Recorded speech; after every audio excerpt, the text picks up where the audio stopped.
ওই সমস্ত মা বোনদের উদ্দেশ্যে এই কথা বলা। বোন রে, বিবাহ হওয়ার পর আপনার একমাত্র সম্পদ, সবচেয়ে বড় যে শক্তিটা, সবচেয়ে বড় যে খুঁটিটা, সেটা হচ্ছে আপনার স্বামী।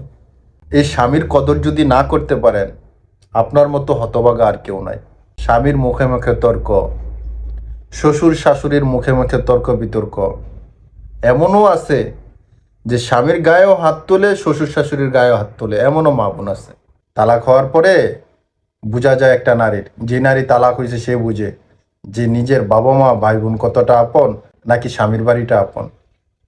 ওই নারী বুঝে যে তালাকপ্রাপ্ত হয়েছে, যে দুনিয়াটা কি, বাস্তবতাটা কি।